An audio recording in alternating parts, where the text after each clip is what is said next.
स्वाहा।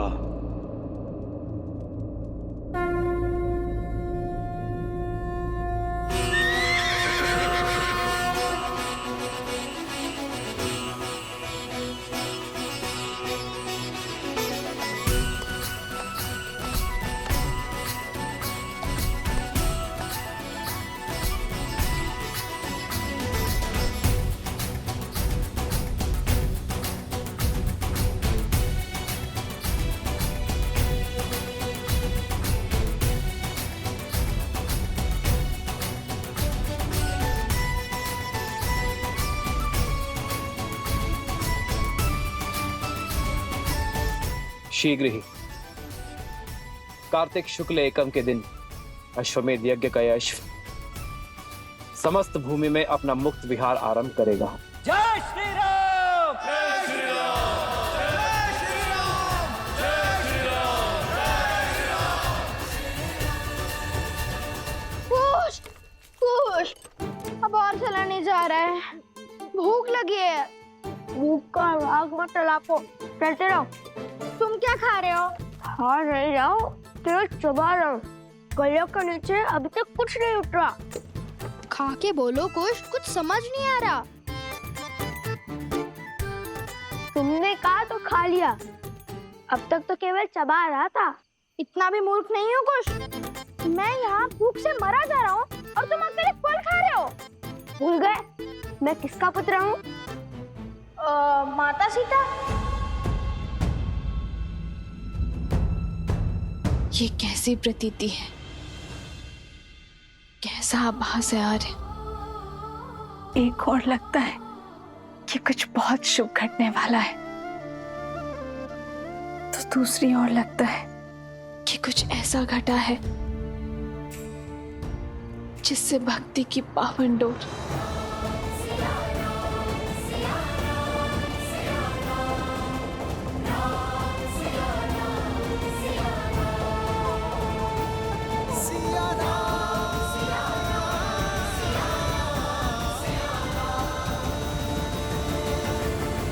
अरे बुद्धि के ध्वनि सोम, मैं तो माता सीता को केवल प्रेम से माता कहता हूँ। वो मेरी माता नहीं है। हाँ, वो भूखे पेट सोचने की क्षमता कम हो जाती है ना। तुम तो वन देवी के पुत्र हो। हाँ हाँ, मैं वन देवी का पुत्र हूँ। वैसे लव भैया ने क्या सोचा है? जितना मैं भैया को जानता हूँ, उन्होंने सोच लिया कि क्या प्रश्न पूछना है, कब प्रश्न पूछना है। सर्वप्रथम वहां देखो, कोई है? शीघ्र चलो। छोड़ो, सबसे पहले भैया को बताने दो कि पहले वो क्या करने वाले, फिर मैं बताऊंगा।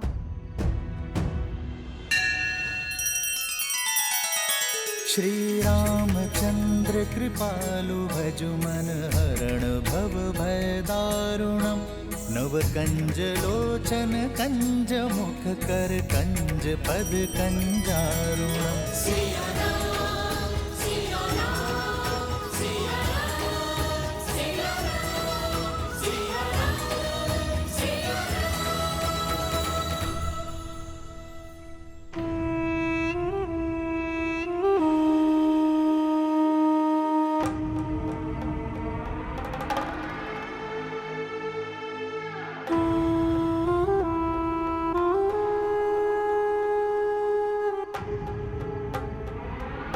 मैं तो साधारण सा दूत हूँ।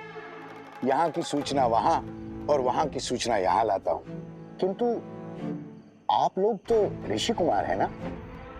यज्ञ की समाप्ति से पहले ही निकल आए।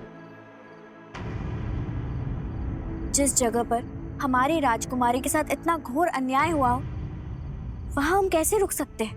तो आप भी मिथिला से हो? जी। आप भी मतलब? केवल यही है मिथिला से भद्र? मैं भी मिथिला से ही हूँ। मेरे पिताश्री तो राजदूत हुआ करते थे, किंतु मैं सामान्य व्यापारियों की भांति कार्य करता हूँ। किंतु एक प्रश्न है मन में। पूछिए। जिन्हें मिथिला के राजा ने क्षमा कर दिया, उनसे आप क्यों क्रोधित हैं? आप क्यों नहीं क्षमा कर पा रहे हैं? यहाँ बात क्षमा और दंड की नहीं है, सत्य की है। यदि प्रभु श्री राम अपराधी होते तो भला भगवान वाल्मीकि हमें अयोध्या क्यों भेजते? और वो भी कला के बल के साथ। तो फिर निकल क्यों आए? क्या समस्या थी वहां? समस्या थी महारानी सीता की अनुपस्थिति। हम वहां से निकल आए क्योंकि एक ऐसा प्रश्न मन में उठा जिसका उत्तर हमें शीघ्र जानना है। महाराज ने महारानी सीता का त्याग कर दिया, किंतु हमें पूर्ण विश्वास है कि ये निर्णय अकेले महाराज का नहीं था, और ये निर्णय यदि महारानी सीता और महाराज राम का था तो ये प्रश्न भी हमें उन दोनों से एक साथ पूछना होगा। इसलिए सर्वप्रथम हमें महारानी सीता को खोजना होगा। ना जाने कितने प्रश्न उठ रहे होंगे उन दोनों के हृदय में, किंतु आर्य, यदि उन्हें सत्य का आभास हुआ तो मैं उनके मन में आपका पुष्प मुरझाने नहीं दूंगी।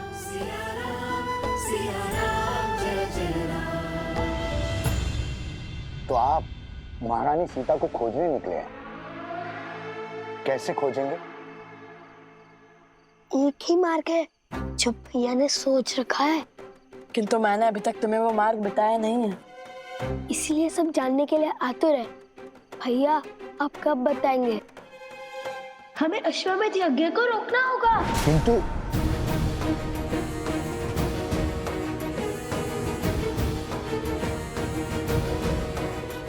लव, तुमने सच में अश्वमेध यज्ञ के अश्व को रोकने का निर्णय लिया है? हाँ,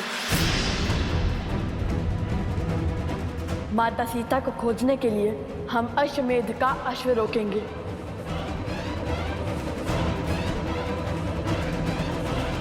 क्या? हाँ पुत्र, सिया राम के जीवन के इस अध्याय में लव और कुश अश्वमेध के अश्व को रोकेंगे। उसके पश्चात श्री राम और देवी सीता से प्रश्न भी पूछेंगे। यही विधि का विधान है, नियति का निर्देश है। क्या सोच रहे हो गणेश? नियति तो उनके लिए होती है ना जो जन्म मृत्यु के बंधन में बंधे होते हैं। ये उनकी नियति नहीं है प्रिय गणेश, ये तो उनकी योजना है जिसके द्वारा वे समय के अंत तक मानव और मानवता को जीवन जीने का, जीवन के विषय में सोचने का मार्ग प्रदर्शित कर रहे हैं। लक्ष्मी और नारायण अपने मूल स्वरूप में धरती पर वास नहीं कर सकते, इसीलिए अपने मानव स्वरूप में वो संसार को मर्यादा का पाठ पढ़ा रहे हैं और अब अपने पुत्रों के कर्मों द्वारा वो संसार को धर्म की शिक्षा देना चाहते हैं। तो अब लव और कुश अपने ही पिता के विरोध में शस्त्र उठाएंगे महादेव? देवी, आप बार बार भूल जाती हैं मैं क्या कहता हूं। धैर्य रखिए, आगे की कथा स्वयं ही हमारे समक्ष प्रकट होगी।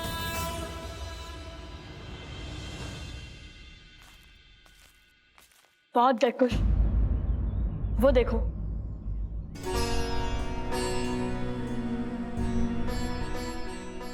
भैया अयोध्या वासियों ने हमें कितने आनंद से विदा किया था।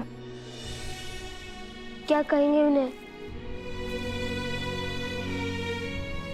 जैसे जैसे माता के निकट जा रहे हैं, मेरे आंसू का बाण मानो टूट रहा हो।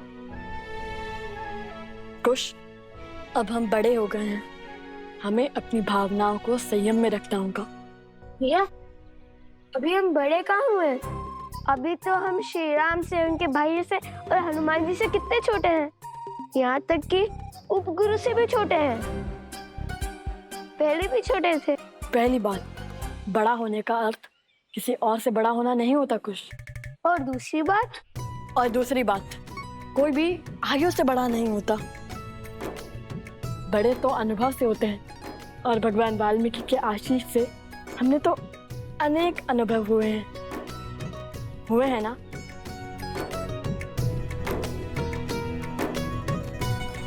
केवल गुरुवर का आशीष ही नहीं भैया, इस सोमकर्ण के कारण भी अनेक अनुभव हुए हैं हमें। हर बार नई समस्या में फंस जाता है।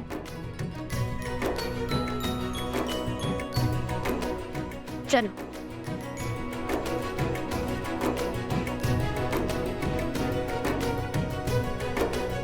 भैया, आज माता नहीं है द्वार पर। मुझे भी आश्चर्य हो रहा है, कदाचित कहीं व्यस्त हो गई होंगी वे।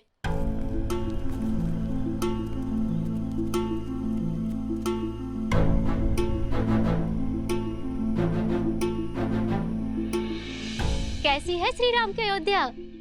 साथ क्या लाए और महाराज से भेंट हुई? प्रजा ने तुम्हारे मुख से राम कथा सुनी? कोई उपहार मिला? जो भी पूछना है सोमकरण से पूछो। आकुश, माता के पास चलते हैं। आज प्रथम बार माता हमारे स्वागत के लिए द्वार पर नहीं आई। लगता है खाली हाथ लौटे हो।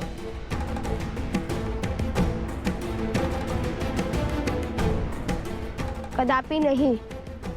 उपहार में जीवन के सबसे महत्वपूर्ण कर्तव्य लाया हूं, जो अब हमें स्पष्ट रूप से दिखाई देने लगा है। आगे क्या करना है पता है हमें।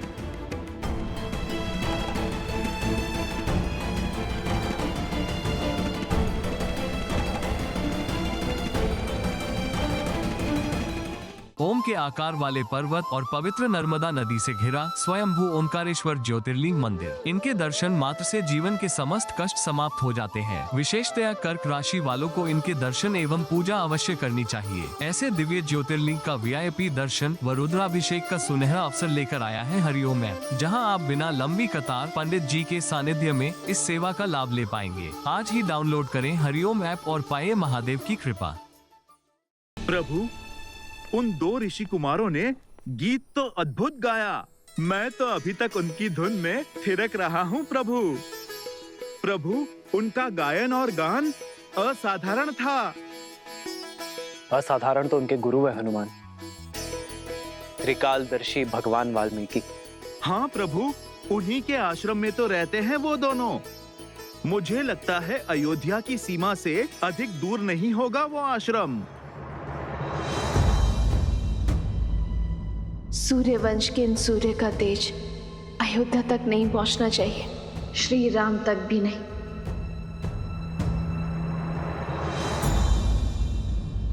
माता, आप ठीक तो है ना? माता, आप प्रथम बार हमारी प्रतीक्षा के लिए द्वार पर नहीं आई थी, क्यों? माता,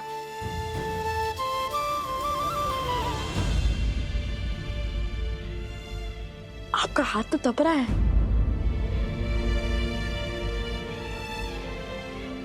आप यहाँ आइए माता। मैं बिल्कुल ठीक हूँ, तुम दोनों की प्रतीक्षा में थी। बस तन को मन की चिंता छू गई। तुम दोनों सकुशल आ गए, अब मैं भी शीघ्र ही ठीक हो जाऊंगी।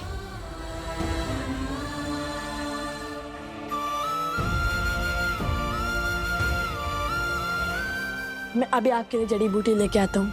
गुरुदेव ने हमें सिखाया था, आप देखना आप शीघ्र ही स्वस्थ हो जाएंगी।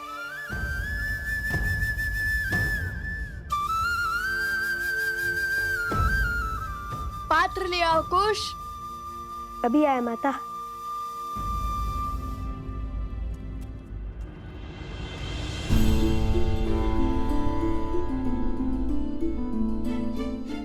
अरे,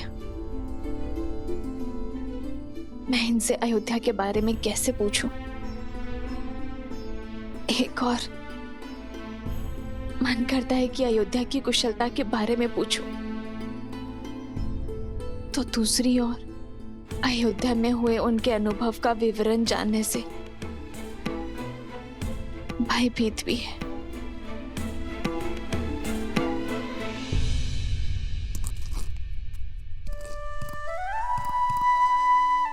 माता का स्वास्थ्य ठीक नहीं है, इसलिए उन्हें औषधि लेने देते हैं, ठीक होने देते हैं, फिर सब बताएंगे।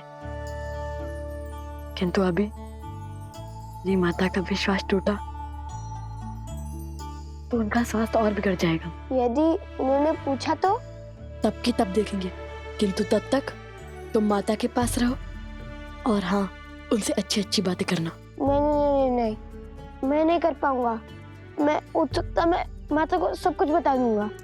मैं औषधि बनाता हूँ, आप माता के पास जाइए। ठीक है, मैं जाता हूँ।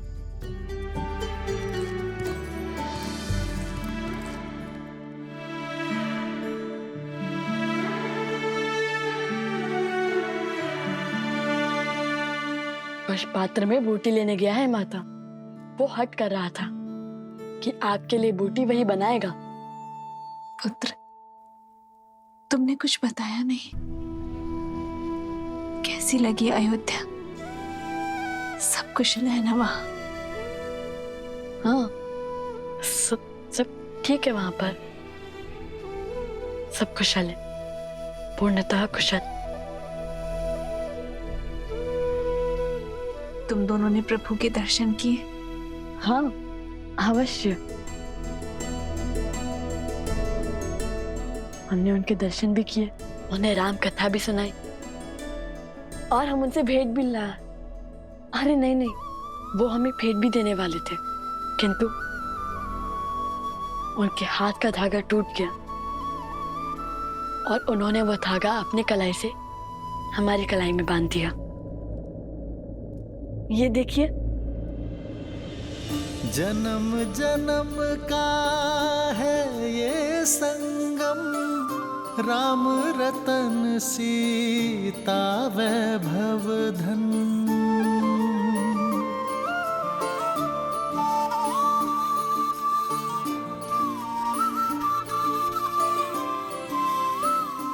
ये धागा महारानी सीता ने उन्हें बांधा था।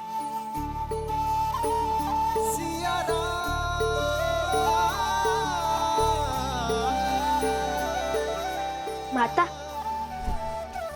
ये लीजिए।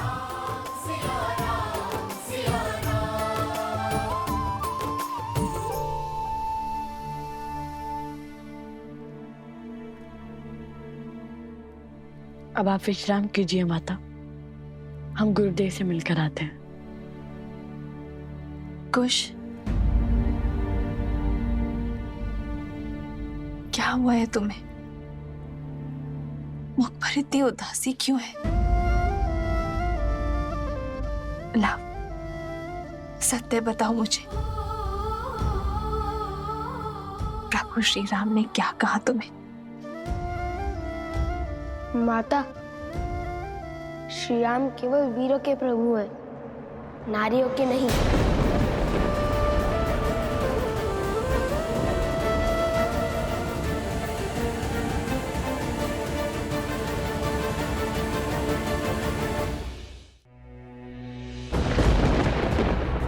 खुश, ये कैसे कटु शब्दों का प्रयोग कर रहे हो तुम?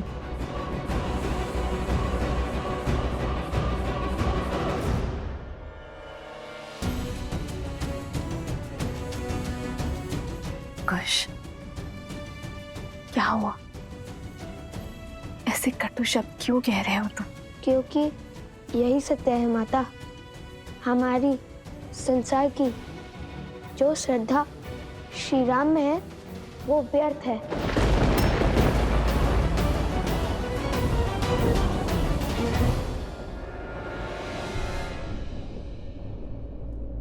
तो अयोध्या से श्रद्धा का अर्थ सीख के आए हैं मेरे पुत्र।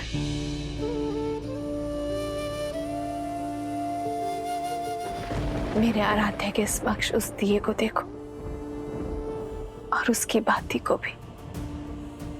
श्रद्धा इस बाती की भांति है जिस प्रकार अग्नि इस बाती को जलाती है, किंतु इतना कष्ट सहने के बाद भी बाती अग्नि का साथ नहीं छोड़ती, क्योंकि बिना जले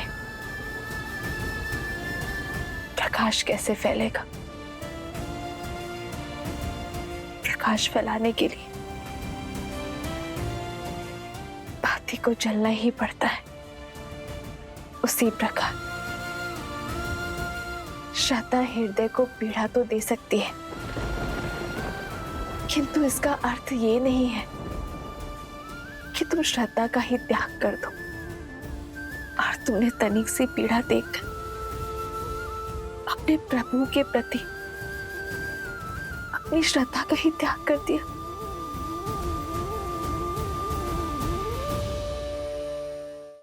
क्या श्रद्धा इतनी दृष्टिहीन होती है कि उसे किसी का अपराध या उसका दोष तक नहीं दिखता?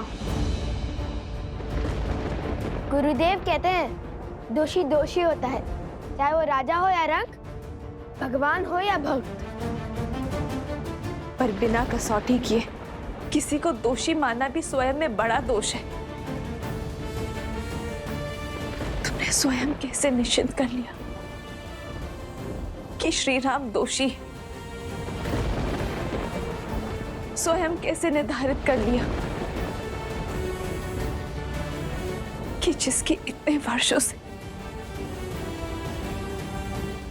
मैं आराधना कर रही हूं, मेरे वो आराध्य, मेरे वो श्री राम अपराधी है।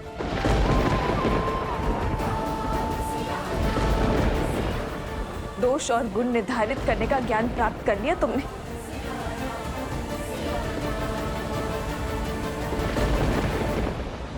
आप इसलिए ये सब कह रहे हैं क्योंकि कदाचित आपने श्री राम की गाथा अधूरी सुनी है। आप नहीं जानती, आपके आराध्य, आपके श्री राम निष्कलंक नहीं है माता। अयोध्या लौटने के बाद उन्होंने माता सीता का त्याग कर दिया था। उन्होंने माता सीता का त्याग कर दिया था।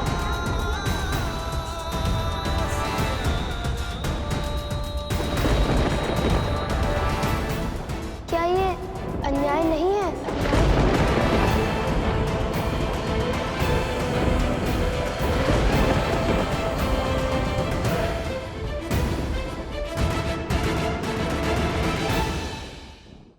मेरी सीता का वनवास कब पूर्ण होगा राम? कब मेरे हृदय में बसने वाली मेरी पुत्री मेरे नेत्रों के समक्ष होगी? मैं आपको वचन देता हूँ माता, मैं अपनी सीता को खोजने अवश्य जाऊंगा।